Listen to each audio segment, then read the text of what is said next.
Buenos días, buenas tardes, buenas noches. Soy Leonardo Jiménez. Estamos aquí en mi experiencia como escritor una tarde más. Hoy, 24 de julio, 18:42. ¿Qué hora es, Ari? ¿Charlie?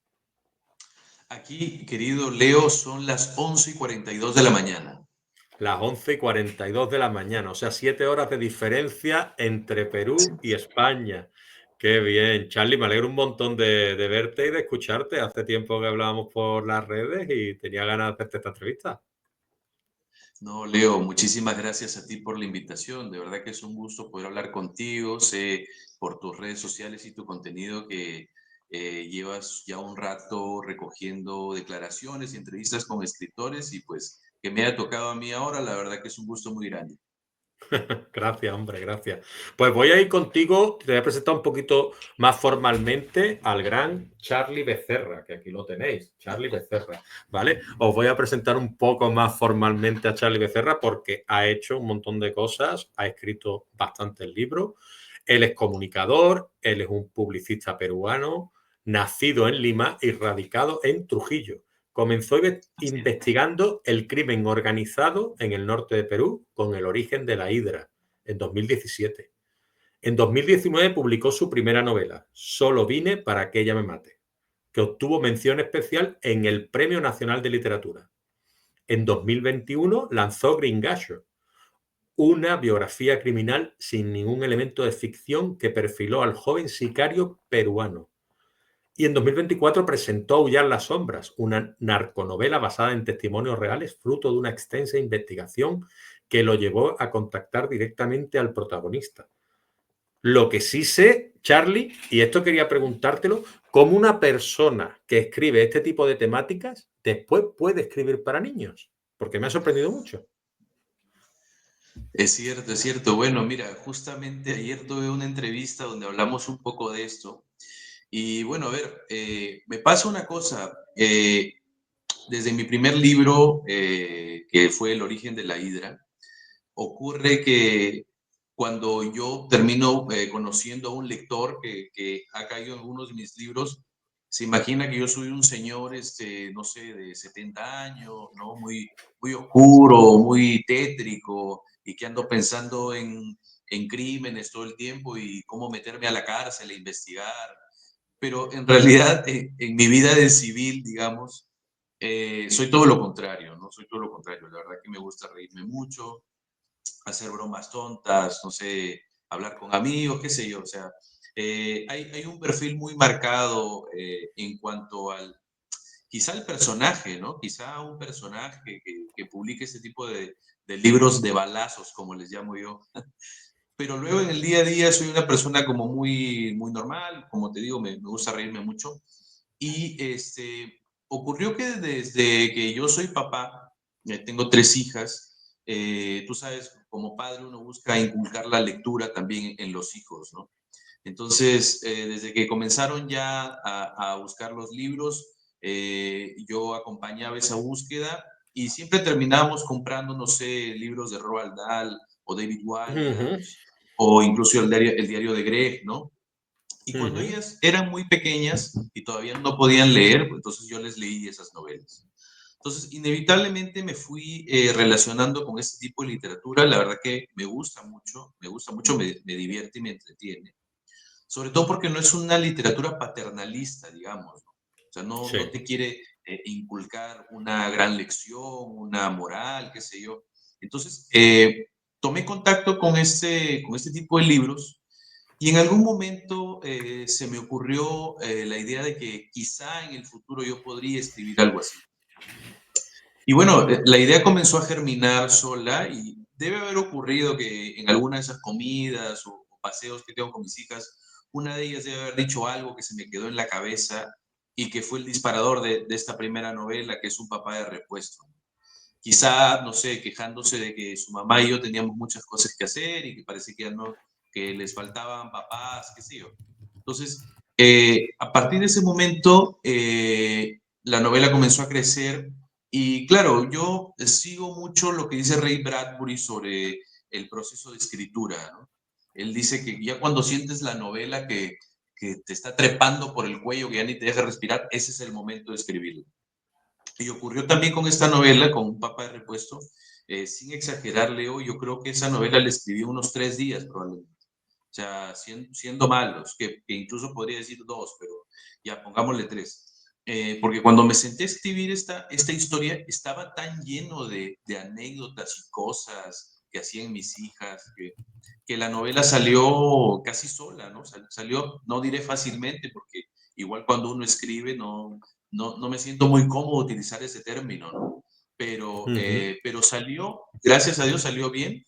Igual ellas son mis primeras editoras, ¿no? O sea, a quien le doy primero el manuscrito de este tipo de novelas, y digo este tipo de novelas porque ya la segunda entrega de esta saga y está por entrar a imprenta, y ellas son las que me dicen, mira papá, está bien, sí, este libro, ¿no? Esta historia, pero quítale este chiste que está medio bobo, ¿no? No da mucha risa. Y ellas me van ayudando a pulir un poco el trabajo. Entonces, con respecto a eso, hay una cosa que yo le escuché a Javier Cercas hace un tiempo que a mí me iluminó muchísimo, porque ya ves, yo he publicado novela negra, investigación criminal, novela infantil, y por ahí tengo también una novela juvenil, ¿no? Entonces, él, cuando hace el cambio y se pone a escribir novela policial, que él tiene una trilogía de La Terra Alta, él dice una cosa, bueno, yo lo que estoy haciendo es descubrir a todos los escritores que habitan en mí, ¿no? Entonces, yo siento algo muy parecido, ¿no? De hecho, es cierto que el escritor que ha tenido la luz o la lámpara durante todo este tiempo ha sido el escritor de novela criminal, pero también la paso muy bien entregándole esa luz un ratito al escritor de novela infantil o juvenil. Y así creo uno que se va conociendo más y también va creciendo en el fondo, ¿no? Yo siento que todas estas experiencias te ayudan y te enseñan y de alguna u otra manera hacen tu literatura un poco más completa. Sí, sí, sí, sí, no, es que me ha parecido fascinante. O sea, decir, y además que recientemente la has presentado, la obra. Es decir, yo, además en un lugar como en la Feria Internacional del Libro de Ayacucho, ¿no? Sí, sí, sí, muy, Es muy decir, bonito también.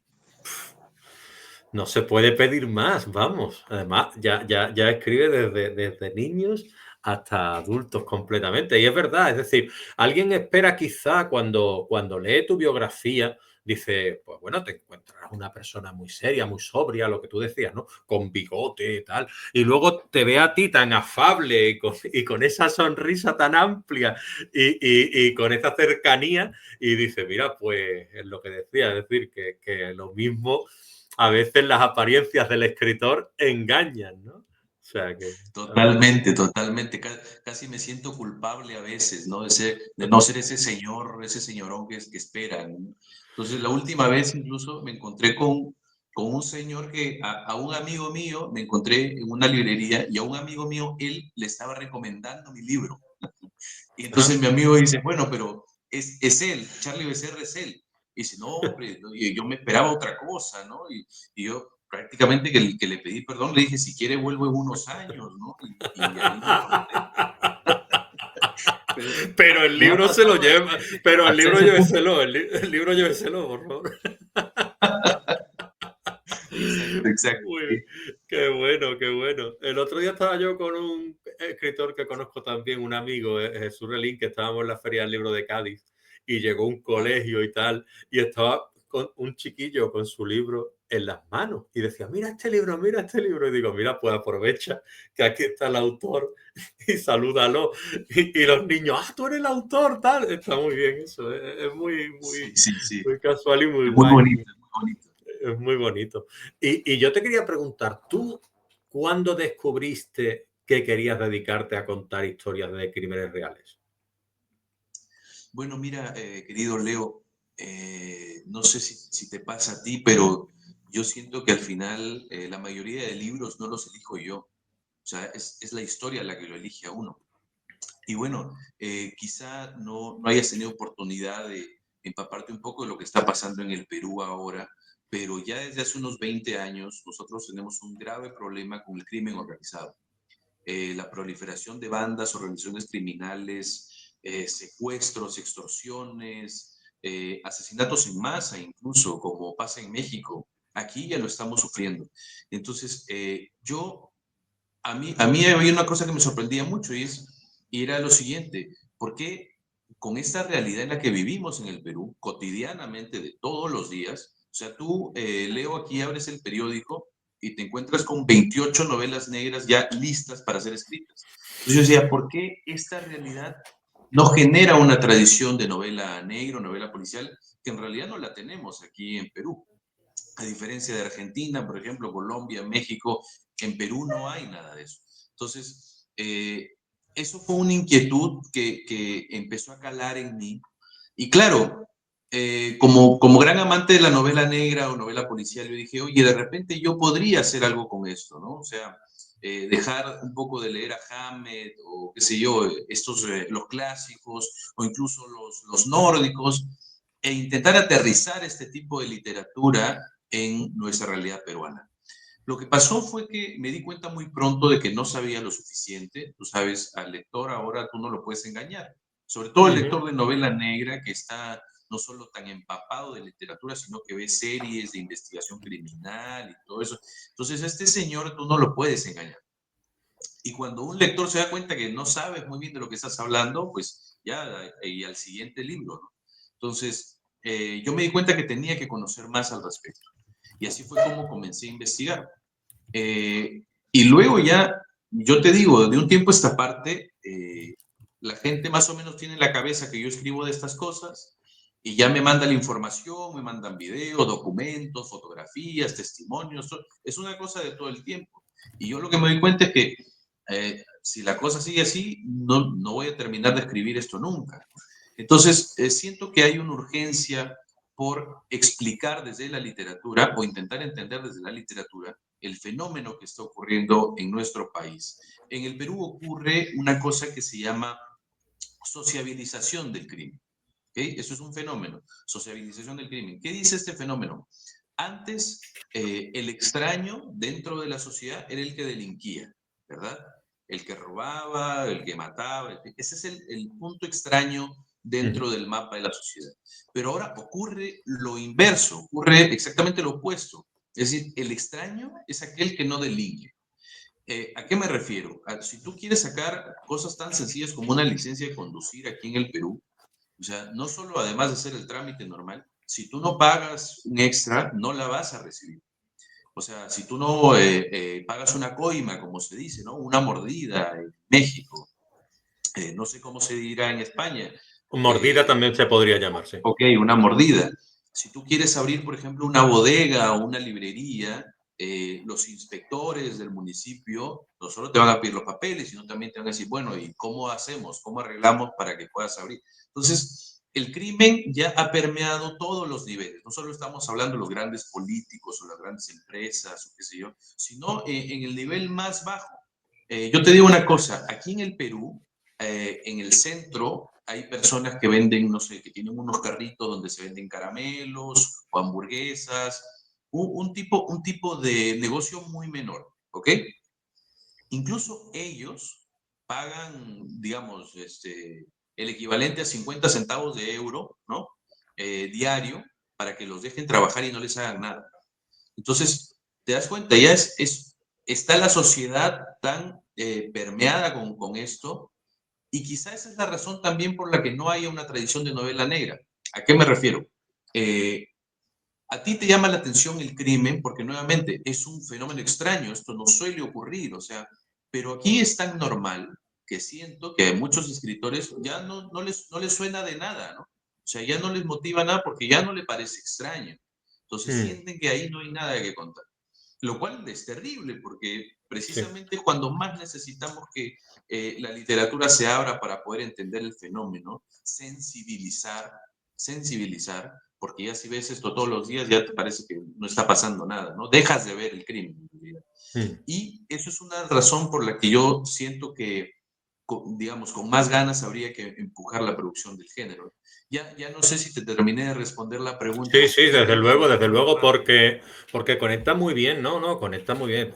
A ver, es muy interesante lo que dice y la pregunta comienza donde comienza y acaba donde comienza y la respuesta igual. Tú por eso no te sientas mal porque me parece muy interesante y tómate el tiempo que necesites incluso para engarzar y hacer lo que creas conveniente para explicarnos justamente lo que quieres explicarnos. Por otro lado, yo entiendo que esto tendrá mucho que ver con cómo se forjó la historia, el origen de la hidra. Exactamente, exactamente. Yo, digamos, detecté que las organizaciones criminales aquí, y te menciono algunas que tú puedes googlear luego, por ejemplo, la Jauría, por ejemplo, los Pulpos, la Gran Alianza, son grupos criminales que ya llevan un buen rato operando. Pero yo me di cuenta de una cosa. En el momento en que un cabecilla o un líder de esta organización era asesinado o era encarcelado, inmediatamente los lugartenientes tomaban su lugar. O bien, por ejemplo, la jauría se quedaba sin líder, entonces se quedaba la jauría y luego se abría otra que era la nueva jauría, ¿no? O la jauría nueva generación.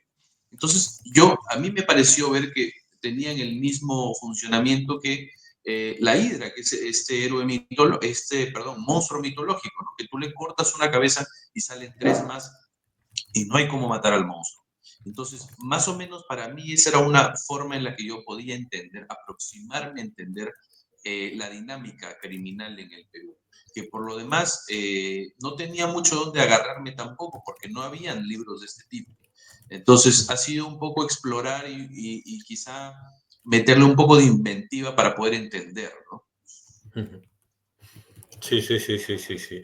Y después también está otra obra tuya que se llama Las huellas de la hidra, en la que nos dices lo siguiente: crimen, política y escritura, un cóctel pensado para los fans del origen de la hidra.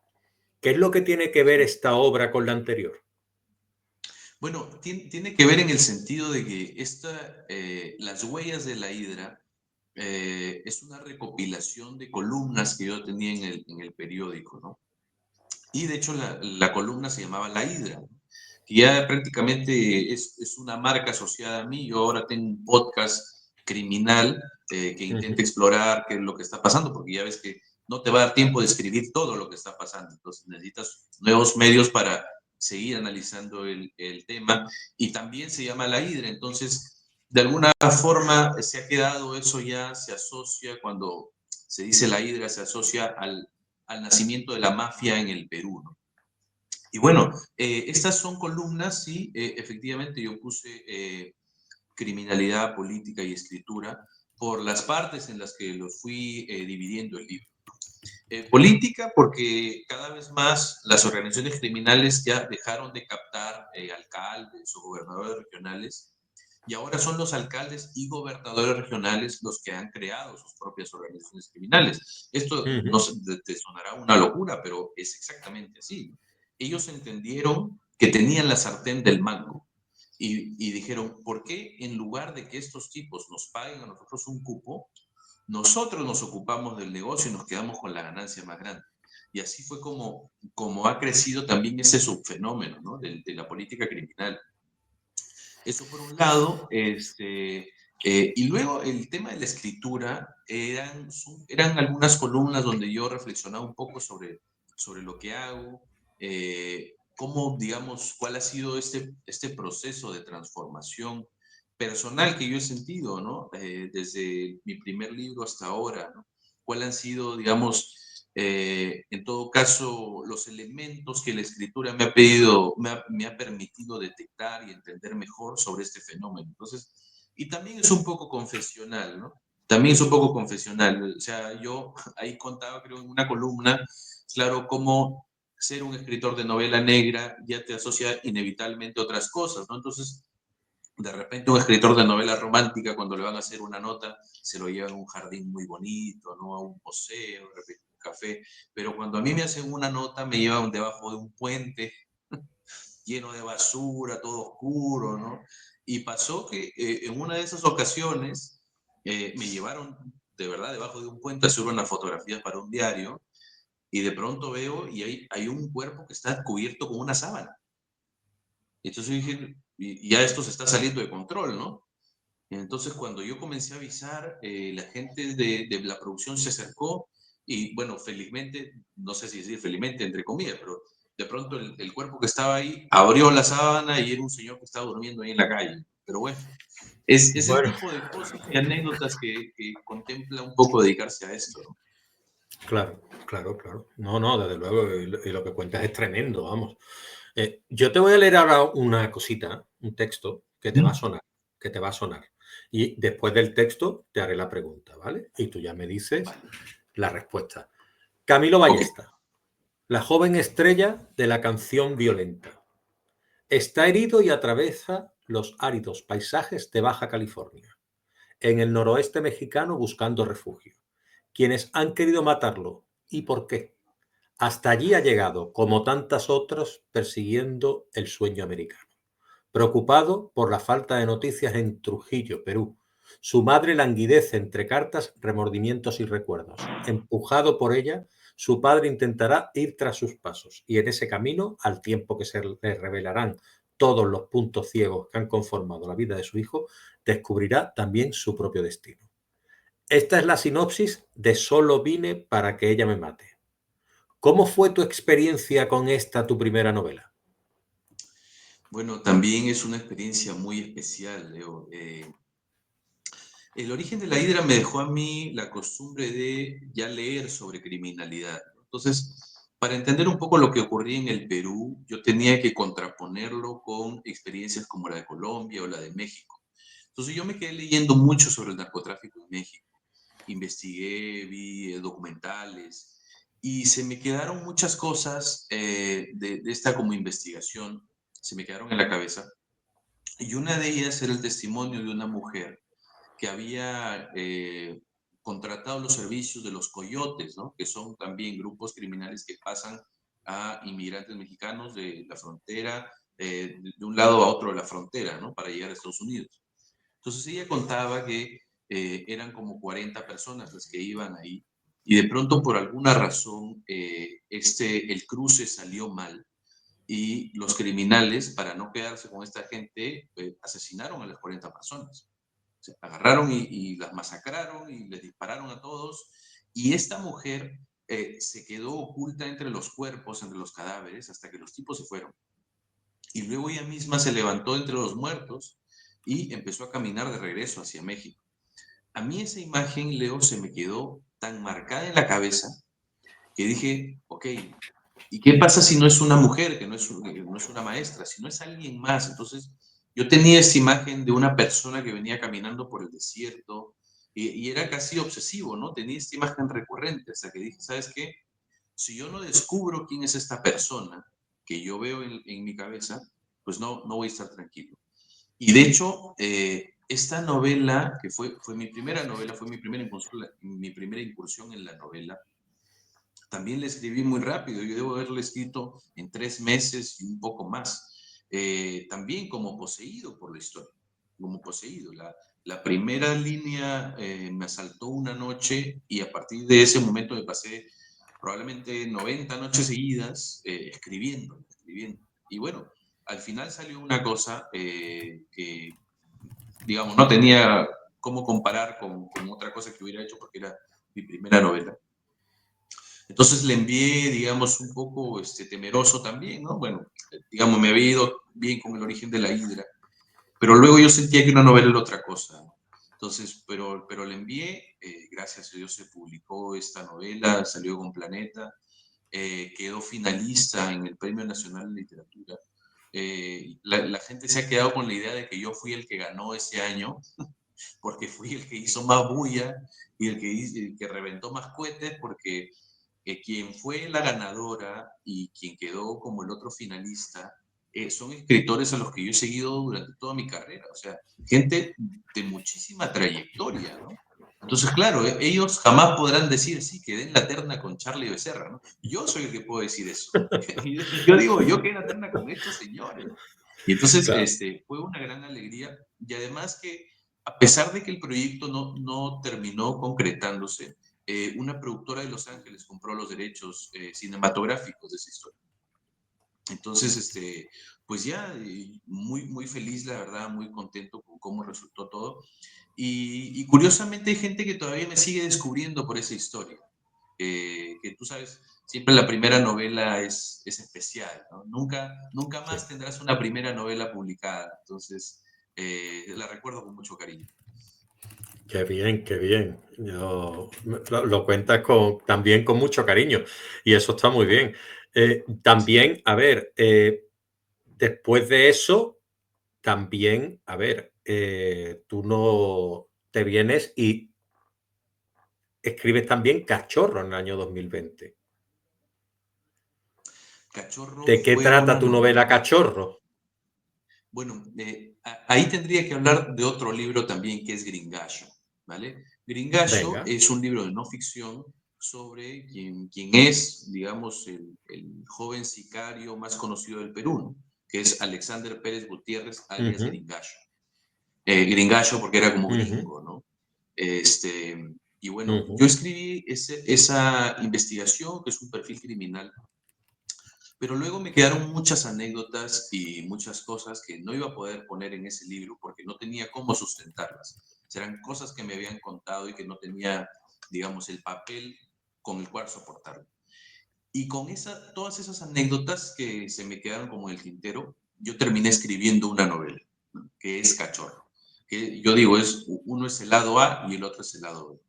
Entonces Cachorro cuenta quizá la historia secreta detrás de Gringallo, ¿no? A través de otro personaje, claro, donde vemos cómo es el inicio y la transformación de un niño en situación vulnerable a convertirse en un sicario de la jauría. Por eso se llama Cachorro, ¿no? Porque es un sicario de la jauría. Entonces fue muy interesante, la verdad. Ese libro yo lo autopubliqué durante la ujú, pandemia. Me ujú, parece que 2020 terminó saliendo ese libro. ujú. Y caminó muy bien. Yo vendí, claro, desde mi casa, desde la computadora, digamos, vendí muchos ejemplares. Creo que llegamos hasta una cuarta edición. Y es precisamente un libro también que caló mucho porque recuerdo, y esto no lo he contado muchas veces, pero así como saqué una edición impresa aquí en el Perú, también subí la novela a Amazon, ¿vale? Ujú, A Amazon. ujú, Y comenzó a caminar muy bien, la gente de otros países lo comenzó a comprar, y yo veía cómo iban las ventas, la verdad que fue una experiencia muy bonita. Sin embargo, esta novela abre con una escena bastante cruda, que es de un tipo, un pederasta que quiere aprovecharse de estos jóvenes en situación vulnerable. Y hubo personas que al leer en la novela sintieron que esa novela afectaba su sensibilidad. O sea, era una novela, ¿no? O sea, no buscaba ni promover nada de eso. O sea, yo contaba que de hecho era un testimonio directo que no había podido probar y yo lo puse en el libro. Entonces ujú. mucha gente se sintió afectada por eso y empezó a denunciar el libro. Y tal es así que de pronto Amazon me cerró la cuenta.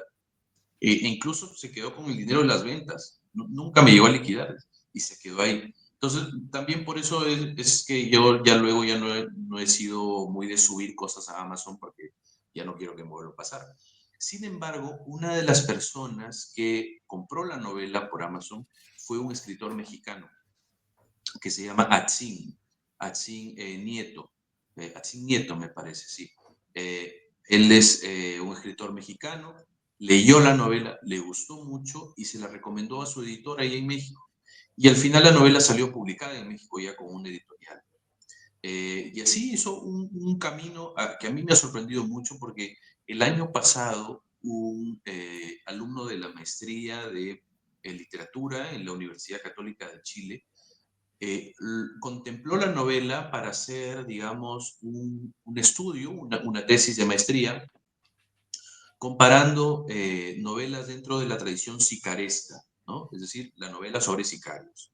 Y ponía de un lado a Fernando Vallejos, ponía de un lado creo que Jorge Franco también, que tiene a Rosario Tijeras, y mi novela, mi humilde novelita, ¿no? Mira con estos nombres. Y pasaba algo bien interesante porque Cachorro es una novela contada en primera persona. Es decir, Ujú, es el sicario, es prácticamente como se llama una novela apostólica, ¿no? Es el apóstol hablando de su maestro. Y en esa novela el sicario, que ya es un tipo grande, cuenta cómo comenzó, digamos, y la persona que lo introdujo en el mundo del crimen y todo eso. Y lo que señalaba esta tesis a mí me pareció muy interesante. De hecho, me invitaron virtualmente a a la sustentación de la tesis y decía, a diferencia de las otras novelas que estamos reseñando aquí, en Cachorro no se percibe la visión ilustrada del escritor, ¿no? O sea, no soy yo como escritor que puedo saber mucho de prosa y de vocabulario. No es eso lo que se plasma en la novela, sino lo que intenta hacer casi un testimonio directo del personaje. Entonces, a mí me sorprendió mucho, nunca fue mi intención hacerlo, pero sí sentía que era la única forma de retratar la crudeza del Ujú. mundo del que salen este tipo de personas. De hecho, fue muy emocionante. O sea, yo sentía que la tesis era mía, porque yo estaba viendo así como ahorita que estoy conectado acá, y de pronto le dan la nota más alta. Entonces yo lo celebré como si fuera un trabajo mío y dije, bueno, si yo fuera lo suficientemente inteligente como esta persona que está sustentando esta tesis, probablemente no tendría que escribir esto. También dije, bueno, ojalá mi mamá hubiera estado acá para escuchar esto, porque me siento, pero un ganador absoluto. Entonces, así ha ido esta novelita, que no es muy larga tampoco, es casi una novela corta, ha ido siguiendo ese recorrido. Y ahora, de hecho, venía hablando esta semana con un editor que me preguntó por los derechos, a ver si es que los tenía. Entonces, quizá vuelva a salir una nueva edición, vamos a ver. Ah, pues mira, pues a ver si. Te quería también, porque claro, aquí tú tienes también una obra que se llama Ajuste de cuentos.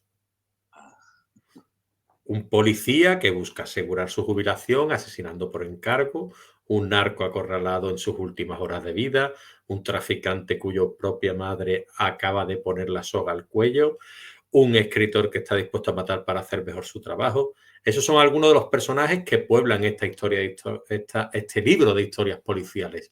Yo me pregunto, ¿te sientes más cómodo en el relato o en la novela? Porque aquí defines varios relatos y los hace muy bien, ¿no?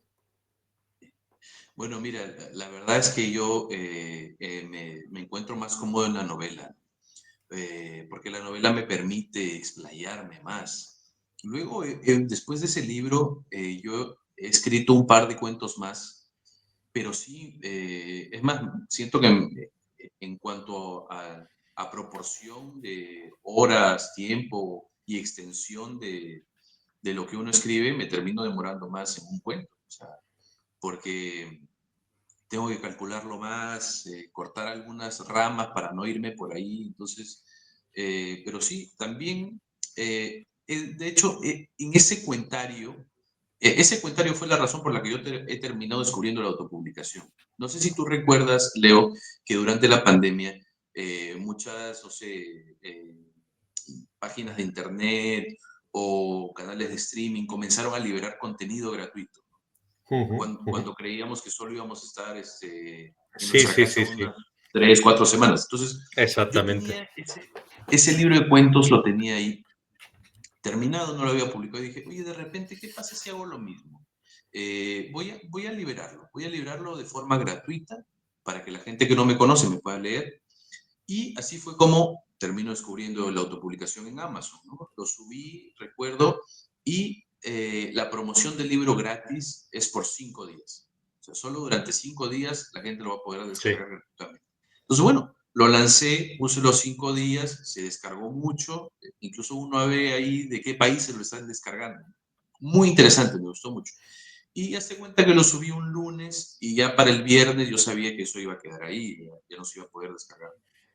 Pero ¿sabes qué pasó? Una cosa que a mí me resultó mágica y es el hecho de que me desperté el sábado, abrí el dashboard, ¿no? El panel de ventas, Sí. y el sábado, que ya no era gratis, había 2 ventas.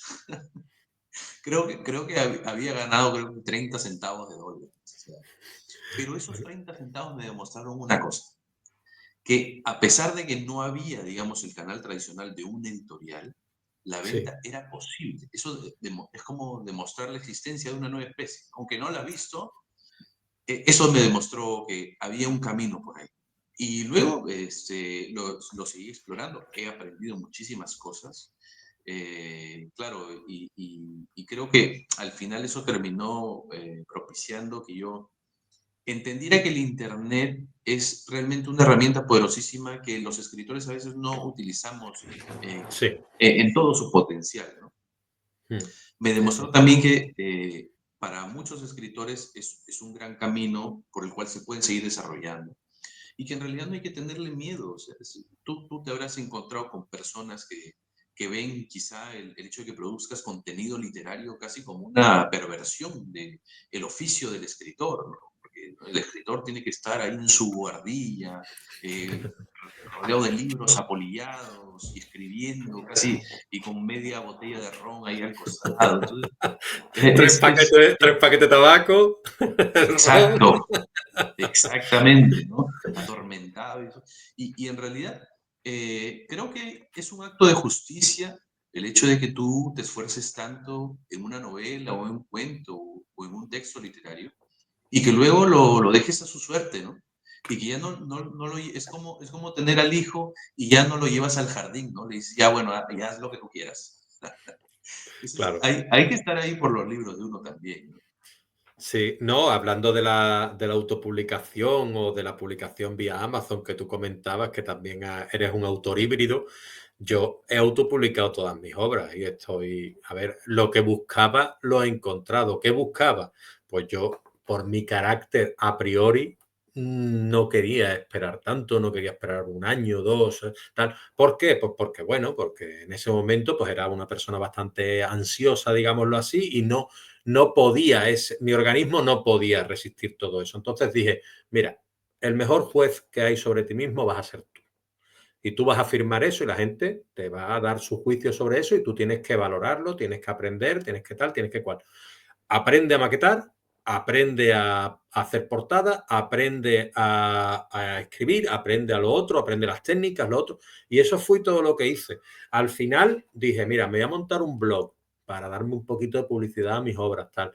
Empecé a hacer entrevistas, empecé a publicar artículos sobre mi experiencia, sobre tal, sobre cual. Ahora ya he pasado al formato vídeo y audio. Conozco a gente formidable como tú. Yo estoy súper encantado en lo que tú comentas, pero porque yo soy una persona inquieta a la hora de saber sobre los demás. Vale, yo conozco mi experiencia, pero quiero saber la tuya. Cuéntanosla para abrir puertas y ventanas a otra gente. Exactamente, exactamente. Yo te entiendo mucho, creo que me estoy dando cuenta que tú y yo nos parecemos mucho en cuanto a la personalidad. Y ahora que yo comento estas cosas, yo digo un par de cosas. Nunca en la historia de la humanidad los escritores hemos tenido este tipo de herramientas y nunca ha sido tan accesible llegar al lector. Jamás, nunca en la historia. Entonces, en principio hay que sentirse afortunados de estar viviendo este momento.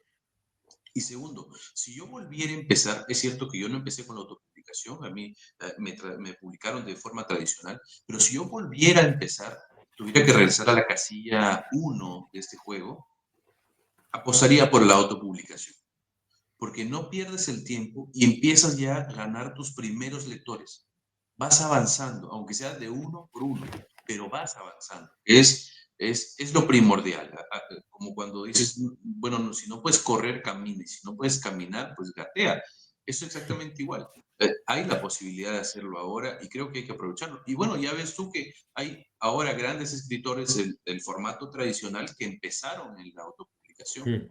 Mm, Yo creo que, a ver, tiene que haber de todo. Es decir, la democratización, como podríamos decir, de lo que es la escritura, ha venido con cosas buenas y cosas malas. Te encuentras gente que no hace bien su trabajo y al final Exacto. hace que el trabajo de los demás, digámoslo así, pueda ser criticable. Sin embargo, si tú haces una buena maquetación, ofreces un buen producto, tienes una serie de lectores que lo aprecian y tú estás esforzándote, eso se va a notar. Porque cuando alguien sostenga el libro y vea la maquetación y vea que tú lo has hecho y que está hecho con cariño tal, bueno, pues las críticas, si las hay a tu primera novela, serán menos duras porque al final se nota que tú lo has hecho con todo el empeño. Ese soy yo. Yo, por ejemplo, no hago reseñas negativas de nadie. Yo no gano nada por hacer algo. A mí me gusta una novela y hablo de ella. Me gusta un relato y hablo de él.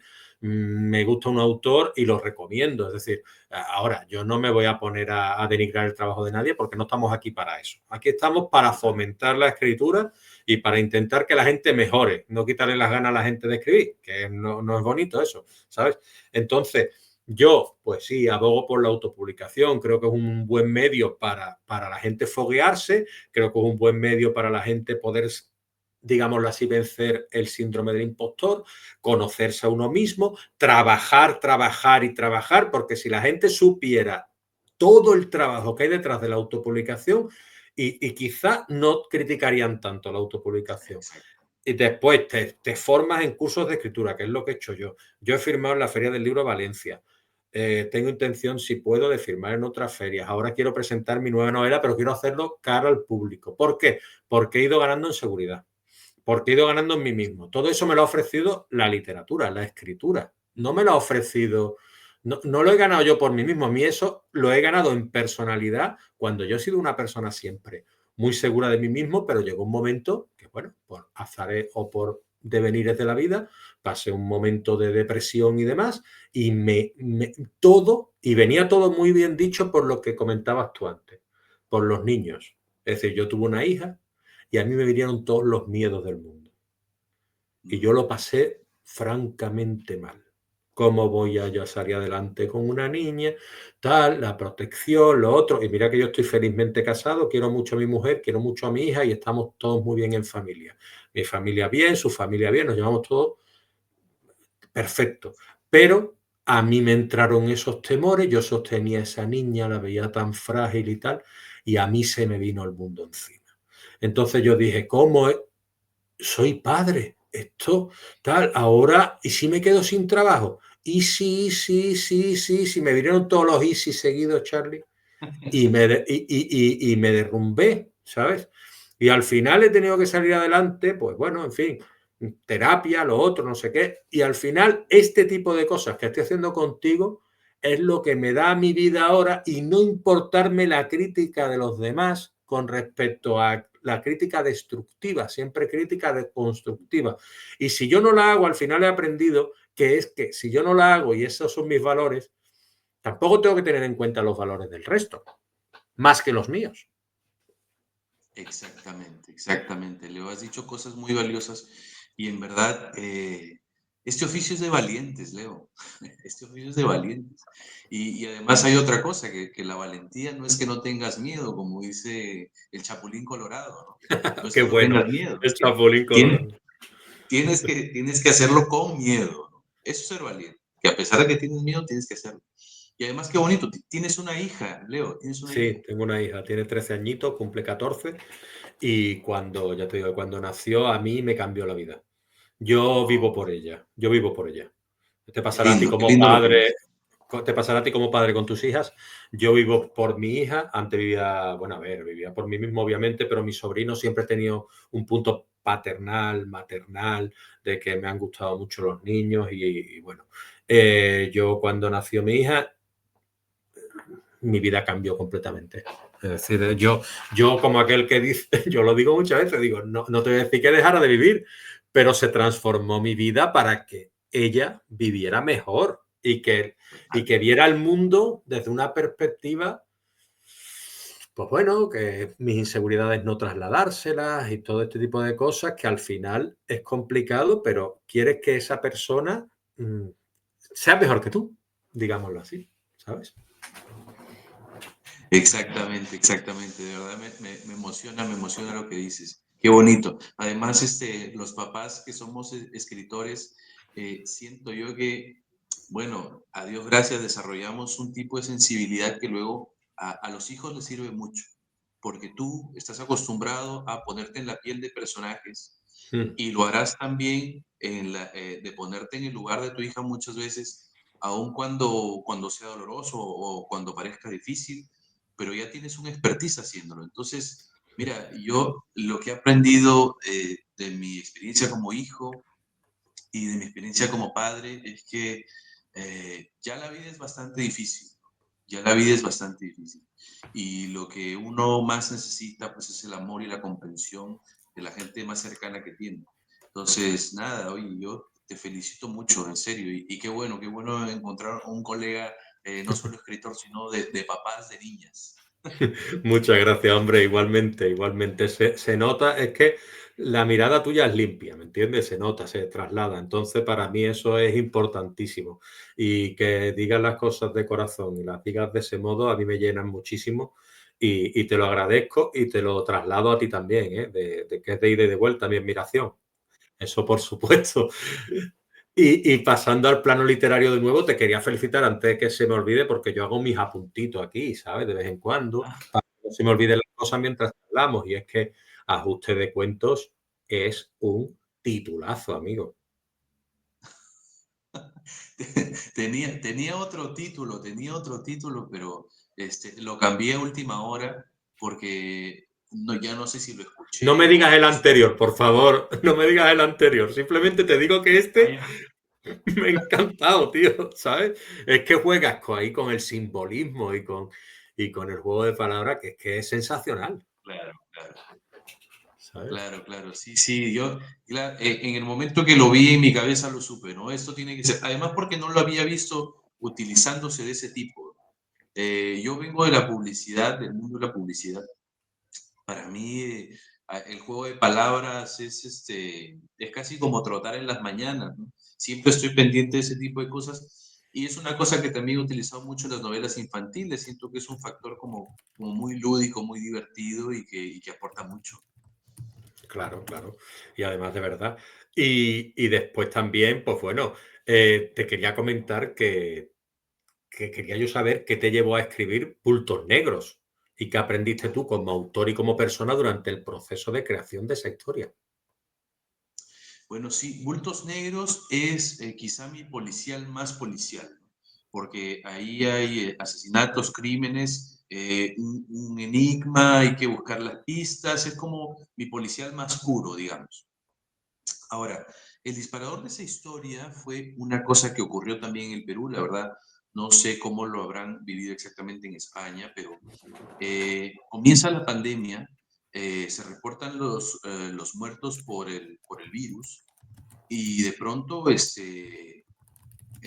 sistema de salud colapsa completamente, las morgues colapsan, no había forma de mantener los cadáveres ahí, y entonces se comenzaron a acumular uno sobre otro en bolsas negras, ¿no? En bolsas negras, cuando había bolsas, porque luego también se acabaron. Eh, y entonces vi un par de reportajes donde ya se comenzaba a decir que había algunos cadáveres que, ponte, habían entrado al hospital por una fractura de hombro y de pronto le decían, no, este señor estaba con el virus y mandaban una urna a la casa de la familia.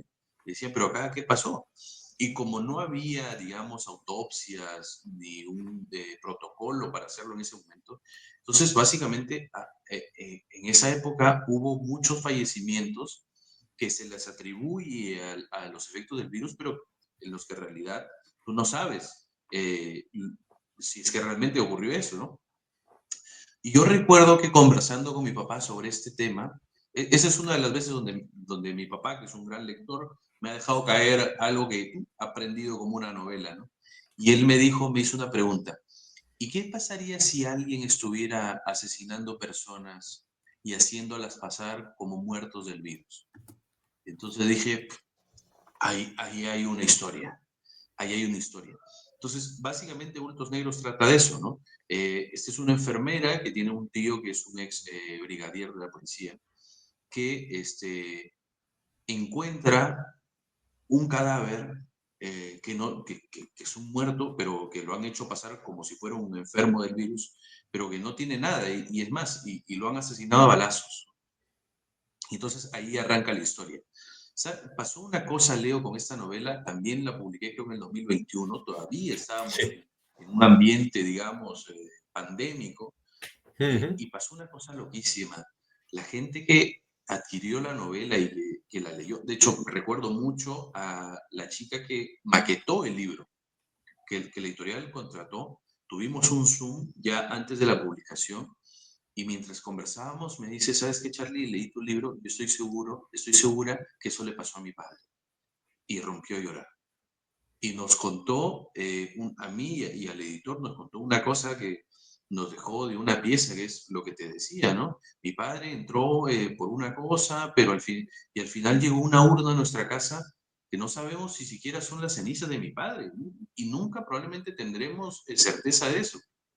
Entonces mucha gente atravesó este tipo de dramas y creo que a pesar de que es una novela policial, toca también cosas que la gente le tocó vivir en soledad y en silencio, y que de alguna forma este libro sacó un poco a la luz, ¿no? Sí. Yo te quería preguntar, porque esta pregunta no. A ver, la he hecho más por intuición antes de sentarme a hablar contigo que por el mero hecho de hacértela, pero creo que a medida que hablamos es más acertada. Y mira que no había hablado contigo, había tenido esta conversación tan profunda. ¿Cuál es el papel que tiene la familia en tus obras? ¿El papel que qué? Perdón. De la familia en tus obras, la familia. Ah, de ¿Cuál mi es el familia. papel? No, de tu familia, no, de la familia en general, de la familia Ah, de de la cualquier familia en persona. general. Entiendo. Bueno, y ya cuando uno lleva unos cuantos libros escritos, se da cuenta que hay temas recurrentes, ¿no? Que aparecen casi sin que uno los pida. Ya está. Ya están puestos ahí y se van a manifestar de una forma u otra. En ese sentido, yo siento que siempre hay una dinámica de padres e hijos en mis novelas. Ahora que te hablaba de Bultos Negros, por ejemplo, el personaje, que es este ex brigadier de la policía, ha perdido un hijo, ha fallecido el hijo. Entonces, buena parte de su gesta, digamos, es conducida por ese hecho que marcó su vida para siempre. En el caso de Solo vine para que ella me mate, eh, buena parte de la novela es un padre que va en busca de su hijo, a ver qué pasó con él, que se le perdió, que ya no dio señales de vida. Y como tiene su otro hijo en la cárcel, que va a cumplir una cadena perpetua, dice, solo me queda un hijo, este tampoco lo puedo perder. Entonces se va y busca. Y Víctor Ocampo se llama el padre, solo viene para que ella me mate, que es un señor que se dedica a pintar casas y hace taxi. O sea, nunca ha tenido, digamos, no es una persona con recursos, pero ya no solo con recursos económicos, sino de una preparación para ir y hacer una investigación a otro país. Entonces, me llama mucho la atención la figura del padre, ¿no? Imagínate, o sea, mi primera novela infantil se llama Un papá de repuesto. O sea, y ahí te lo estoy diciendo todo en el título, ¿no? Entonces, no solo de ida y vuelta, digamos, para con mi padre, sino que ahora yo siento de mi lado hacia el de mis hijas, ¿no? Entonces, es cierto que eso siempre es un tema dentro de la literatura, pero en todo caso yo siento que es un tema que me toca mucho a mí. Ujú. Y yo me pregunto, porque tú has escrito literatura infantil, criminal, zombies, porque también has escrito zombies, ¿sabes? Y me gustaría que me hablase de los zombies y de Claro, qué es lo claro. que te atrae a ti de esa literatura, llamémoslo apocalíptica, ¿no? ¿Sabes? Y de Sí, ya todo solo me eso. falta publicar, ya solo me falta publicar libros de cocina, Leo. Libros de cocina, Oye, información. pues siendo de Perú, seguro que serían unos libros formidables, oye, ¿sabes? Sí, avísame, porque es que la comida Ya está. peruana es la leche, ¿eh? Qué buena, ¿eh? Decidido, decidido. Bueno, Dead Park se titula esta novela que es de zombies, ¿no? Que es como, yo lo explico, es como si existiera un Jurassic Park, pero con zombies. Y pasó una cosa muy bonita, Leo, ahorita que mencionabas esa novela, y te lo comento aquí, en esta conversación que está tan amena, la verdad. Yo tuve una presentación hace poco en la Semana Negra en Gijón. Sí. Fui para allá, de hecho Aquí en fue mi España, primera experiencia en la Semana Negra, ¿no? aquí en Eh, España. Sí, sí, sí, sí, estuve hace unas 2 o 3 semanas, me Ay, qué parece. bien, qué bien. Bueno, yo llevé libros, llevé ejemplares de Aullar las sombras, que es la novela del narcotraficante. Ujú. Eh, entonces ocurrió que un día antes de mi presentación se me acabaron los libros. O sea, no llevé tantos por tema de equipaje, ¿no? Además, esa novela es media gordita. Eh, pero ya, hazte cuenta, mi presentación era el miércoles y el martes ya no tenía ejemplares. Pero igual fui e hice la presentación de ese libro que ya, y que ya no había por ahí. Hice la presentación y dije una cosa en la presentación. Dije, bueno, la verdad me hubiera gustado tener algo que firmar hoy día, ¿no? Porque es mi presentación, nada. En fin, acabó la presentación, se acercaron unas personas a conversar un poquito sobre lo que yo había contado. Entonces conversamos y se acercó un señor ya de una edad, y me dijo, mira, este lo encontré en Barcelona la semana pasada. Y me entregó un ejemplar de Dead Park. Y yo dije, hombre, ¿y este? Sí, me dijo, lo encontré y como vi que ibas a estar acá, te lo he traído para que lo firme. Justo lo que yo decía en la presentación. Y dije, Qué bien. oiga, maestro, le dije, muchísimas gracias, no sabe qué alegría que me ha dado. Porque es como, no sé, pues un amigo del barrio que te lo encuentras en Japón, ¿no? Caminando por ahí. Y le firmé el libro y le dije, pero bueno, este no va de novela negra, de lo que hemos estado hablando, ni de narcos y todo eso. Y me dijo, no, no, pero es una historia muy loca, me dijo, muy loca. Y te Entonces, ha dado bueno, mucha alegría salirte de sí, la no, novela negra, te ha dado alegrías, ¿no?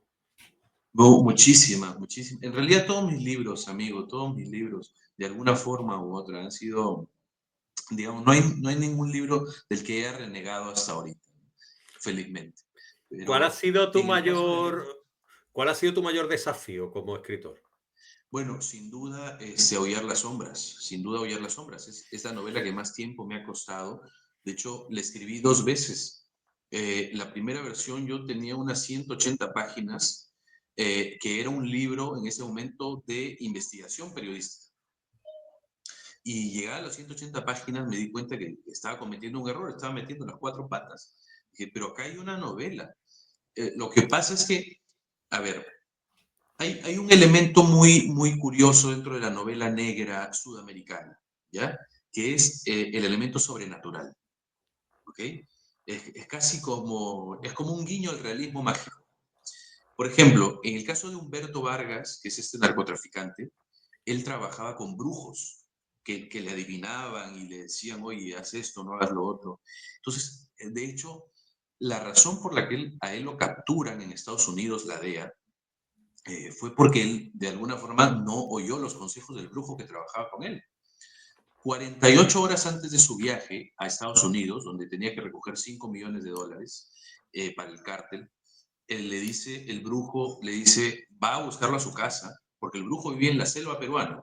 Se toma un bus de 18 horas, me parece, llega a Lima, donde vivía Humberto, y le dice, Humberto, si tú viajas, no vas a regresar. Yo te he visto, he hecho un viaje en ayahuasca y he visto cómo te capturaban. Es más, con helicópteros te van a capturar, le dice el brujo. Y entonces Humberto piensa y dice, bueno, este señor quiere un dinero, ¿no? O sea, para que no moleste, ¿no?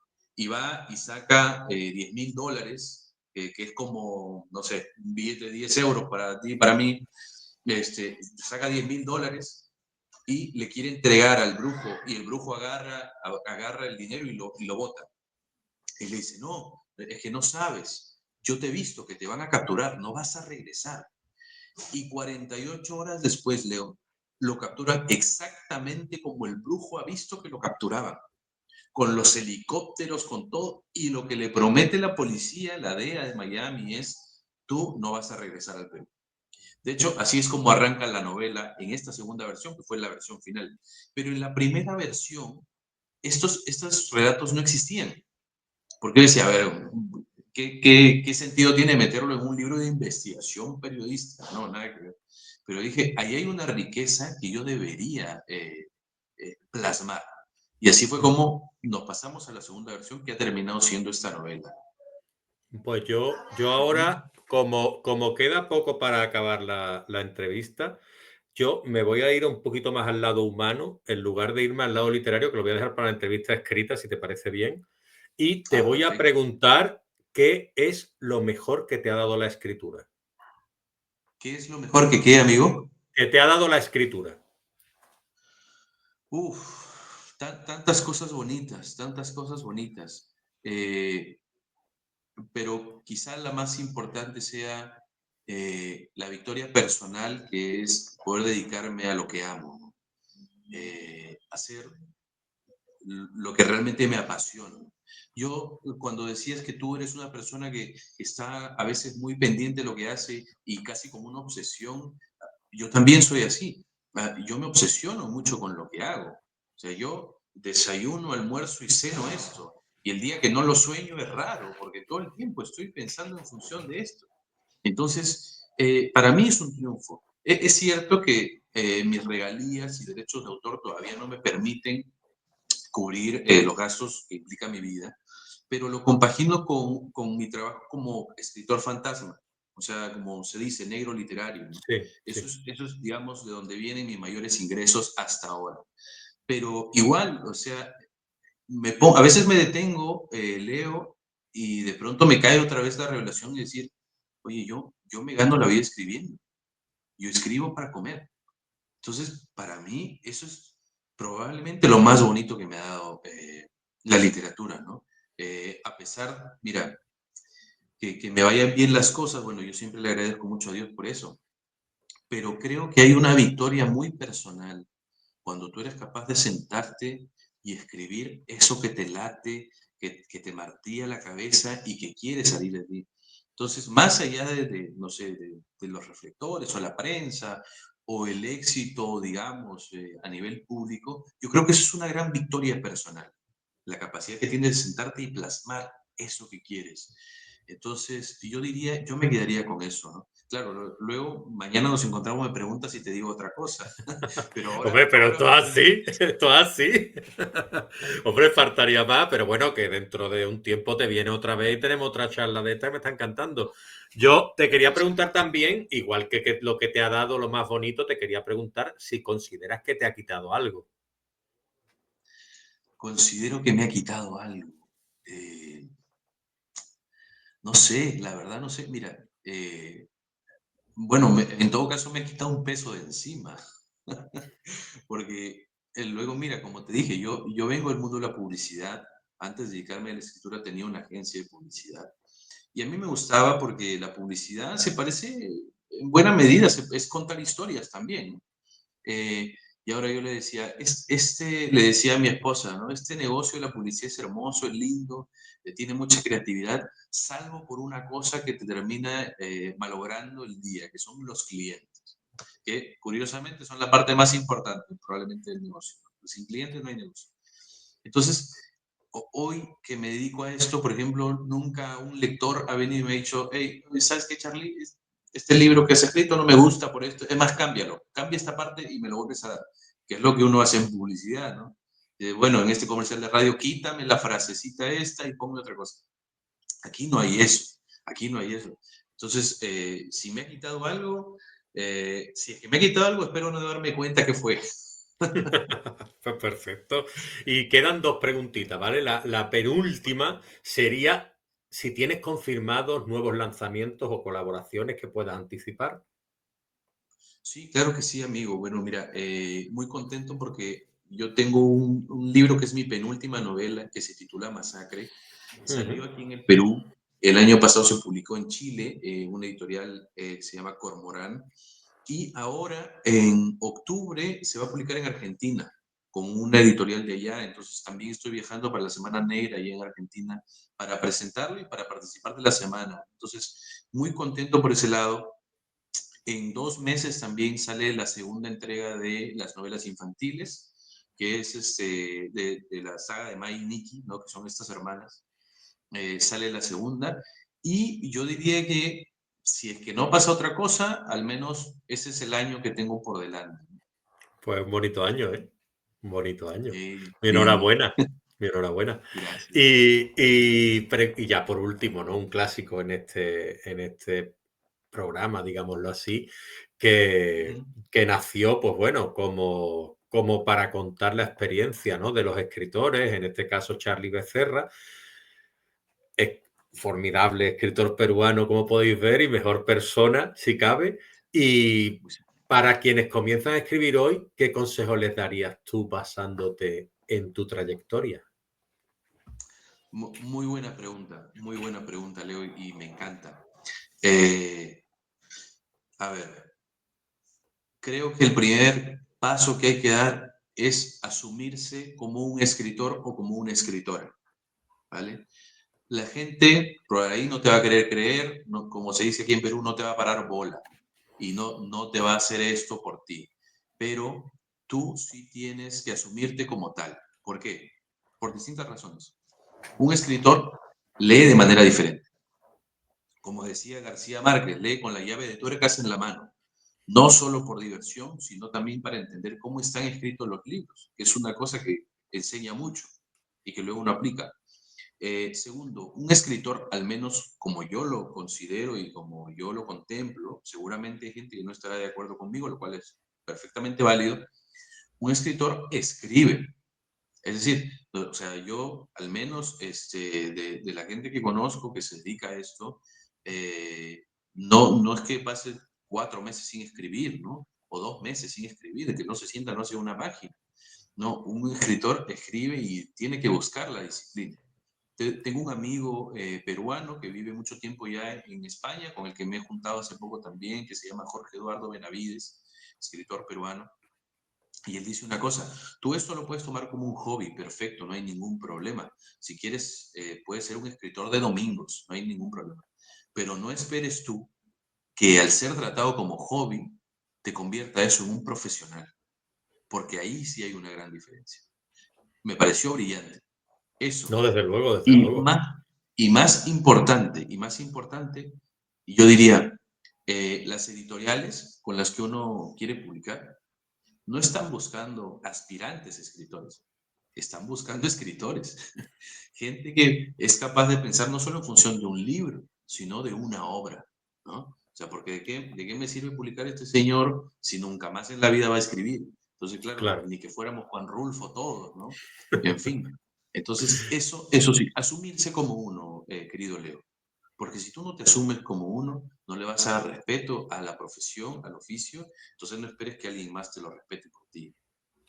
Exacto. Yo lo que quiero, sí, por favor, que me repitas el escritor que dijo esta cita del escritor de los domingos, porque me ha encantado lo de los domingos, me ha encantado porque es que los domingos, es verdad, tú coges tu pluma o coges la sombrilla de la playa, tal, lo que sea, y te vas. Entonces eso es en tu momento de descanso lo que a ti te va a describir, ¿no? Lo que la gente te va a conocer. Dímelo, por favor, la cita de Exactamente. ese señor y, Sí, y él el se nombre. llama Jorge Eduardo Benavides. Jorge Eduardo Ujú. Benavides. Ya no estoy seguro si él dice lo de los domingos, quizás es una cosa que me salió a mí, pero igual queda bien que él lo haya dicho, ¿no? Sí, sí, sí, sí, sí, sí. Yo debo decir, amigo, que lo que uno más necesita quizás en esta profesión es gente que te transmita su experiencia, ¿no? Porque realmente no hay un manual que te diga, bueno, 15 pasos para convertirte en escritor en un mes. No existe eso, tampoco te lo enseñan en la universidad, pero sí es necesario tener un mentoring, como se dice, ¿no? Alguien que funge de un mentor para que tú puedas seguir adelante. La carrera de cada uno y cada otro son diferentes, pero sí es necesario tener a ese alguien. Para mí lo es Jorge Eduardo Benavides, con el que me reúno casi una vez al año ahí en Madrid. Me da muchísimos consejos, pero el consejo que más me gusta es el que me da al final, porque siempre me dice, bueno, y después de haber escuchado todo esto, lo que te recomiendo es no me das mucho caso tampoco. Y ya está. Eso es lo mejor. Pues bueno, pues un saludo aquí a Jorge Eduardo Benavides.